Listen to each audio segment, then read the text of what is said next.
Hi, this is Val Villano with Recharge Radio. I just did a story here on my show tonight.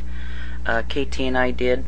And I've got something that's I've been tossing around in my head. And after you listen, this is going to be quite a series. Roughly 20, 30, 40, I don't know, probably 6 or 7 videos long. It's an hour and a half long. But the story will make you have a different view of the New World Order. It's my developing thesis that the Illuminati and all that stuff is actually the smaller fish, and it's exactly what they want us to start chasing and concentrating on, because there's actually a bigger fish to fry that's sitting up behind them. I'm talking about all the conspiracies behind the Illuminati, Freemasons, all that. Well, just give a listen. Listen to this series, and listen to this, and you'll begin to see what I'm talking about. Maybe they're sitting back going, okay, well, they put out enough information to get the conspiracy started with the Illuminati and all this stuff to keep us concentrating on that, while something a lot more sinister is going on. So, have a listen. Blog Talk Radio. Name me a Barack Obama accomplishment.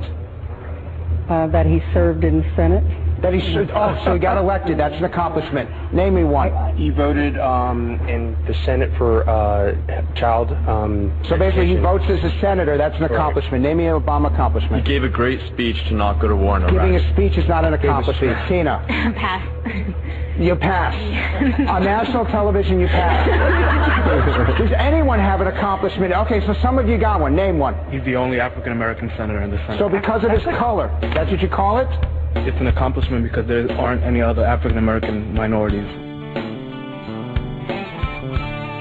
It's an accomplishment because there aren't any other African American minorities. He's going to destroy this country, and we're either going to stop him, or the United States of America is going to cease to exist.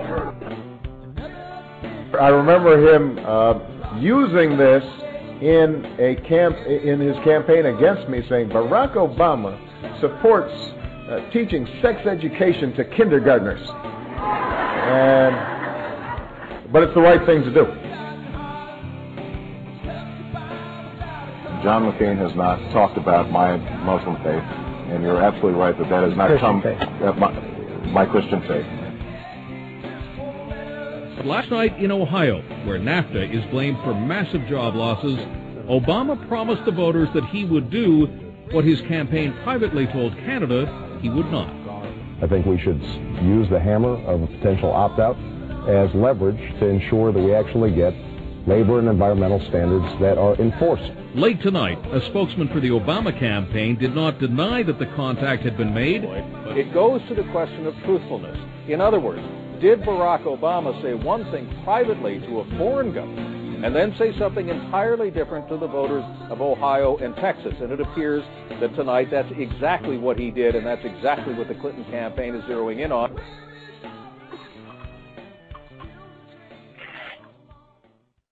All right, welcome to Recharge Radio. This is Val Villano, and I am coming to you live from Southern California. We've also got KT on the air. Give a shout out, KT. Hello, everyone. Thanks for joining us tonight. All right, we're going to get started right away here. I know some of you actually stayed awake on the East Coast to listen in. There is a triple-fold, basically a triple-folded story that we are bringing to you tonight. First, we're going to, all those three things are this. We're going to talk about the banking holiday coming up in August, September. I first broke the story back in February, late February on YouTube, and totally got blasted, of course, for it because I was basically accused of giving false information and disinfo, whatnot. Now things are starting to move up, and we have somewhat of confirmation with a banking holiday planned. Second topic we're going to be discussing tonight is going to be something you're not going to believe. This is North Korea, Obama, Clinton, Bush, and Flight 447 What do they have in common? And this is going to absolutely blow you away. Okay, first let's start with this banking holiday. On Infowars.com, the only reason I'm bringing this story from Infowars is because it has some validity to it. Bob Chapman's influential international forecaster is reporting on the possibility of a so-called bank holiday planned for late August or early September. According to Chapman's sources, U.S. embassies around the world are selling dollars and stockpiling money from respective countries where they operate. Some U.S. embassies worldwide are being advised to purchase massive amounts of local currencies, writes Harry Schultz, enough to last them a year. Schultz publishes the Harry Schultz Letter, an international investment, financial, economic, and geopolitical newsletter named as Newsletter of the Year by Peter Bremlow of Market Watch in 2005 and 2008. So we have validity.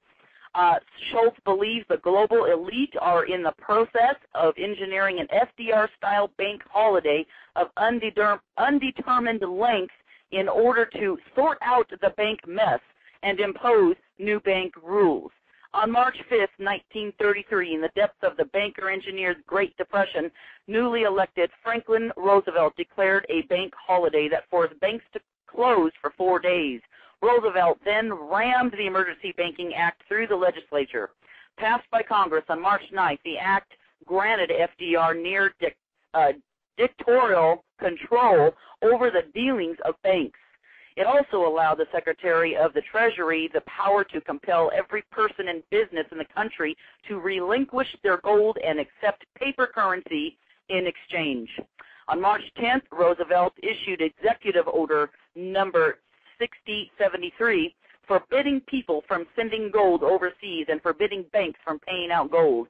A few weeks later, on April 5th, Roosevelt issued Executive Order number 6102, ordering Americans to deliver their gold and gold certificates to the Federal Reserve Bank in exchange for paper fiat money.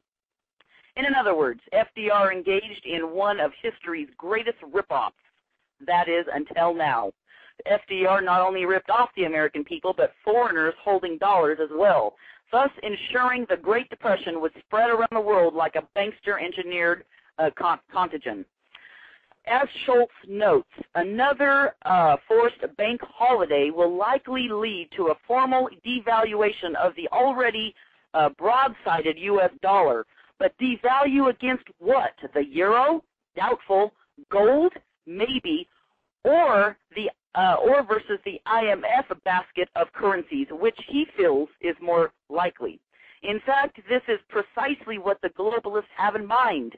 In March, the media reported the IMF was poised to print billions of global quantitative easing dollars to the dubbed global supercurrency to address the economic crisis. The principle behind it is that everyone would get bonus dollars, and instead of the Federal Reserve having to print them, everyone gets them, declared Simon Johnson, former chief economist at the IMF. Can you say inflation? It is no secret the elite have envisioned a global currency for some time now. In 2007, the director of international economics at the Council on Foreign Relations stated that the dollar and the euro are but temporary currencies. It is the market that made the dollar into global money. And what the market giveth, the market can taketh away. If the tailor's bank and the dollar fails, the market may privatize money on its own, Ben Still said. More likely, the bankers taketh away, and not only money, but national sovereignty as well, because a global currency will demand an end to monetary nationalism.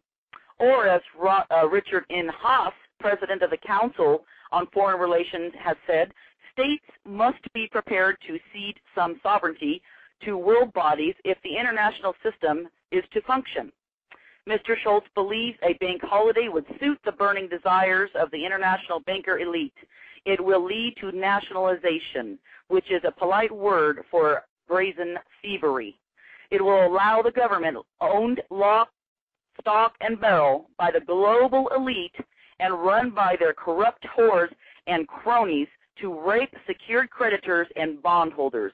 Nationalization is the unfettered process of grabbing up the insurance companies, mortgage companies, banks, medical care, and car companies and handing them over to the monopoly men.